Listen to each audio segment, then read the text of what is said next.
Welcome back. You're tuned into Inspired Afternoon with me, your host, Mariam Mia. And now we welcome back a segment that I thoroughly enjoyed. From the feedback we got last year, so have you listeners enjoyed. That is Ramadan Around the World, where we connect with people in various countries and find out what's going on? What are their Ramadan traditions? How do they roll in Ramadan? And what do they do? What traditions they have? What are they must have items for iftar or suhoor? Really, just to get to know what each country has and how they experience this beautiful blessed month.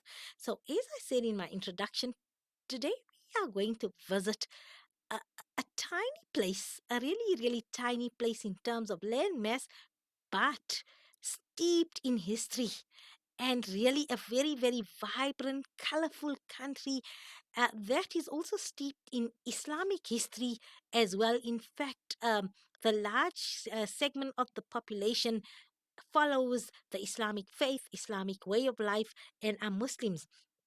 And as I said in my introduction, this country follows the adage, they love the adage of Akuna Matata, don't worry, be happy. And wherever you go, you are greeted by smiles, and nothing is too much for them, and there's no problem, and there's no urgency, and there's no stress. And I said colorful as well as spicy because it is known as the Spice Island. And yes, now I'm talking and we say salam to our brethren in Zanzibar because today I'm going to be speaking to Brother Amana Khamis, and he hails from Zanzibar, born and bred in Zanzibar. So he was born in a village called Paje. That is on the east coast of the island.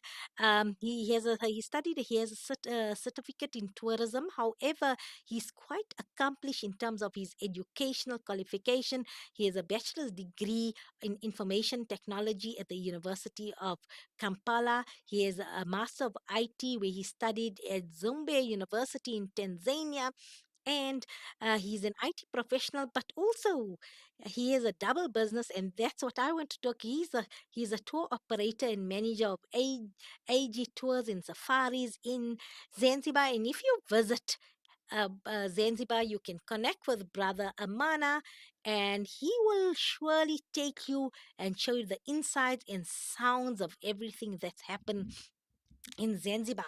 And as I mentioned in my introduction, Zanzibar is steeped in Islamic history. Um, yes, because Zanzibar at one time was a principal of the Oman, the Sultanate of the country of Oman. We actually, the Sultan of Oman at that time actually moved his sultanate. That is, Saif bin Sultan actually moved his seat and his throne from Iman to Zanzibar, and he was the one that introduced spices to Zanzibar and asked everybody to start the first spice in which is the greatest national export when it comes to spices is indeed the clove. And thus he encouraged everybody. I was told, I read up when doing research here, in fact you will find or you face chastisement if you did not plant cloves. So that's how serious they were, because remember, spices were gold and they had value in those times. And when it was the age of exploration, it was the race to get the best spices for cuisine. And we can say the advent of eating and cuisine had started with the spice trade in Zanzibar, was very much part of that spice trade, growing their own spices, as well as it was an easy commute and a refreshment station for those traveling down the Great Lakes as well. So it was a conglomerance of influences, a melting pot of Iranians, the Persians, Arabs, um, Europeans coming down, as well as Africans traveling down the Great Lakes as well. So yes, Steech is steeped in history, as well as, sadly, also it was one of the most popular slave trading stations. And I think that is a black dot, a bleak part of world history as well, and Zanzibar as well. If you visit Zanzibar, you will see in Stone Town there the museum, or the place which is now a museum, where the slaves the kept was also were housed, was also in Stone Town. It was a major slave trading market, easy access, with people being captured in East Africa, on the mainland East Africa, brought to Zanzibar as a trading station of slaves, and then shipped out to the rest of the world. A sad, sorry time in world history. And we pleased that in day and age, say slavery is abolished, although some people still live under slavery conditions, are held in bondage and abuse. What are we going to do? Let me just check if we seem to be having technical difficulties today.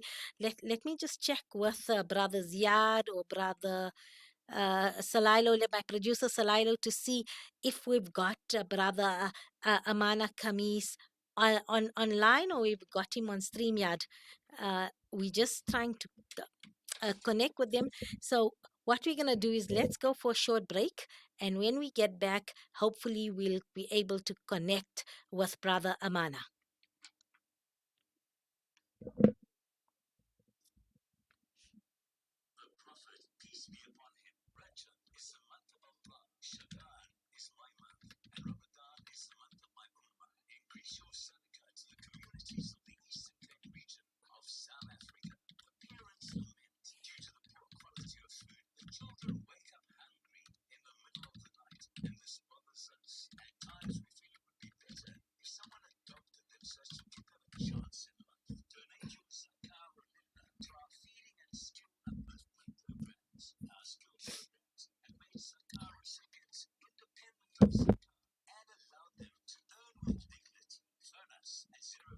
Where is he? Salilo. Ponty. Come. Where's Amana on phone? Is this okay?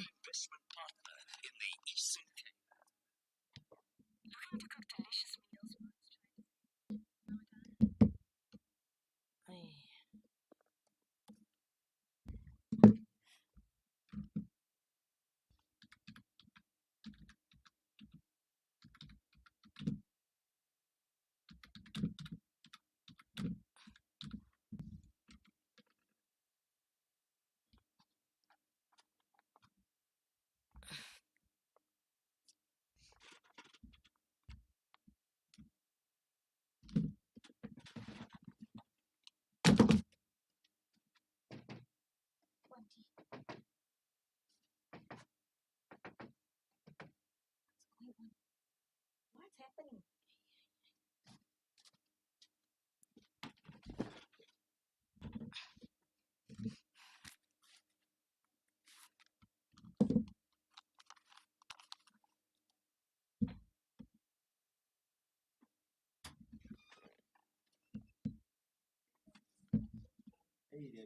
Ponty, why are we going fancy? I can just use the cam.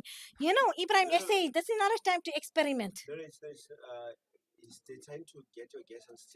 No, the problem is they're trying to do things fancy. If he doesn't know yet what to do on clarity, I could have used the old fashioned. Even Nazreen saying, by trying to be fancy, they don't know what they're doing. They're compromising my whole show. This thing, there's an echo here. I'm hearing myself. It wasn't a problem. We used it. You know, Ibrahim essay must do this when he can do a trial in it. And we asked him before, and I only start my show at 20 past 2 because he told us that he got everything under control. Nothing was under control. You know, this is really. I don't mind if I look like a ghost, but let's put things. I told him that, so I don't know what's the issue. No, but what is? Why did Ibrahim SS say everything's okay when it's not? This is not a time to be experimenting, man. Really.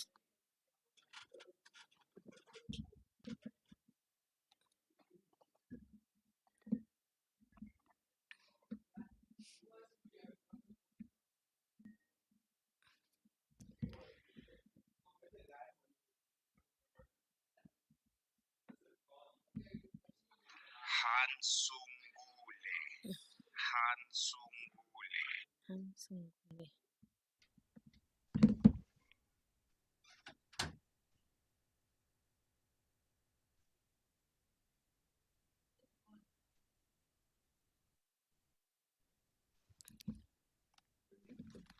Tell him to fix the Hello? mic. There's an echo, yeah. Assalamu alaikum, brother Amana, and welcome to Inspired Afternoons. Wa alaikum assalam wa rahmatullah. I'm very fine. How are you doing today? Well, I'm doing well. Akuna Matata. I'm trying to live by your saying Akuna Matata. So I'm just Yeah, going with the flow now. yeah, That's the saying when yeah, I visited Zanzibar, I was told, uh, yeah, don't worry, be happy. Everything will have its time and everything will go. So I'm going to adopt this at least for this part of the interview. So tell me, how's Ramadan yeah. been for you? Yeah, Ramadan here, by the way, is very fine. People, there are some little bit raining here, but it's fine because people still doing our different job, going and back for finding the thing so as to get something for Ramadan. So people they struggling to find something for eating and something for happiness of the life. So it is really fine for now times. So, People they are enjoying and struggling for other things. tell me something. What is the Muslim population of Zanzibar? Is it 90? I would think around 90%. Yeah, it's 9% in Zanzibar here because the Christian here is the some people from the mainland, the one who coming here to Zanzibar for working, like working or just to visit. Those guys sometimes stay here for long, and the rule of government, if you are stay for 5 years here, you are become Zanzibarian. So you can see some popular pressure of the people is a Muslim here, but little bit people from there is a Christian because of that, but not origin from Zanzibar who are Christian here. Almost the people from Zanzibar is a Muslim, but the rest people, the one who are coming for job or working, after stay here for 5 years, they become Zanzibarian, and if they are born, also the children become Christian also. So that's why you can see people from that kind. Okay, and then now tell me now for Ramadan, in terms of iftar, is there special meals that the people enjoy here besides your dates that you break fast with? What are the traditional foods that normally the people enjoy in Ramadan for iftar and then for suhoor and that? Yeah, Zanzibar, the one who make rule in Zanzibar is Arabian. So we cop almost the thing from Arabian because the one who make rule here in Zanzibar. So people they like so much date with the milk, but also the traditional food, the one people who are eating is like a cassava. Cassava, the roots from the yeah roots. Yes. It's cassava. We Brother calling Amana, I tasted the cassava. cassava chips when I Yeah. was there in Zanzibar. They were selling it in a packet like the potato chips. I tasted that and that was really Yeah, yeah, nice. yeah, yeah. Yeah. Sometimes they are putting on the mixing. We have a mixing here. People they are like so much. It's like a traditional food here in Zanzibar. In Swahili we calling urojo. That's a very famous here in Zanzibar. Okay. And also Zanzibar, it was Zanzibar named by the Arabs that actually gave the name Zanzibar, which we've anglicized from Zanzibar to Zanzibar. But what is the Swahili Yeah. name for Zanzibar? What do the locals in Swahili dialect call the place? What is Zanzibar called in local Swahili language? You mean the Swahili from Zanzibar? Brother Amana, can you hear me? Brother Amana, I seem to be having technical difficulties today. Yes, but like Brother Amana says, Akuna Matata, and the Nazreen's like, don't worry, be happy. So before we lost contact, Brother Amana was telling us about they enjoy cassava. So cassava looks like a potato, and they also sliced it very thin into potato chips. But as Brother Amana had mentioned as well, in Zanzibar, there's a very rich Arab influence. So everything you'd expect in the Middle East in terms of the dates, the milk, the yogurt, the remember it's a spice-rich country. So dukkha, the spice of dukkha would be readily available. The mixing of the spices would be readily available. So following very much Arab traditions, and as we learn, the country is 99% Muslim, and those that have are Christians actually come from the mainland or have now been working because one of the highest income earners is tourism in Zanzibar. So there are many for different faiths that come and seek employment at the various hotels, guest houses, lodges. And as he mentioned, after 5 years, you get citizenship. So anybody looking to visit a place or immigrate, Zanzibar is an option, and then your children also become Zanzibarian, and it's those people that then have alternate faiths. Let me just see if I can find out from Sister Nazreen. Do we have Brother Amana back? We've got him back. We still okay. So what we're gonna do is, I'd like to I would like to continue this conversation with Brother Amana. Let's see if Sister Nazreen can get him by telephone, and maybe we can raise him on a telephone line just to find out.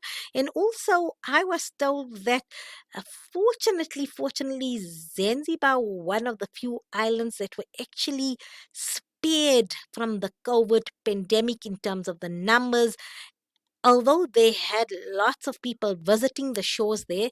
um, I was told you don't really feel that COVID awareness is what I call. Let me just see. We've got Brother Amana. Are you back with me? Br- oh, good, you're back. Okay, so iftar, as you've mentioned, it's dates and then cassava.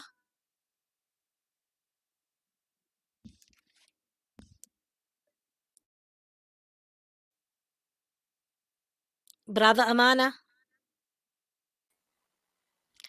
Oh, I don't know. Do we have Brother Amana back Cassava or is very live? famous here. Yeah, yeah. I mean, cassava is very famous here in Zanzibar, and people they like that one is a traditional food in Zanzibar here.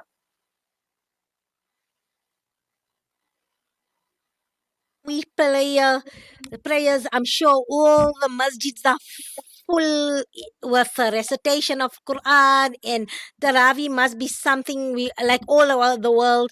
Everybody is excited to pray Taraweeh salahs.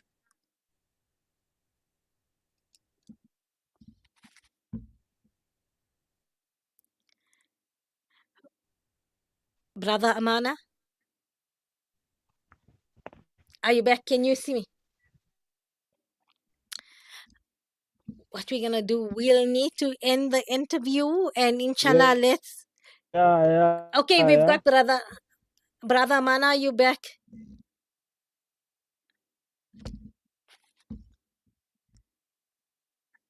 We struggling. I think today the cable and connection to Zanzibar is not good as well. So what we're gonna do is let me see if we can raise Brother Amana again because it's so full of history. I didn't even get to speak to him about Emily Rote, who was formerly Salma bin Said, a very, very famous Zanzibar princess who then, fell in love with a German soldier, and then she wrote her own memoir about Zanzibar herself, and then she moved to Germany as well.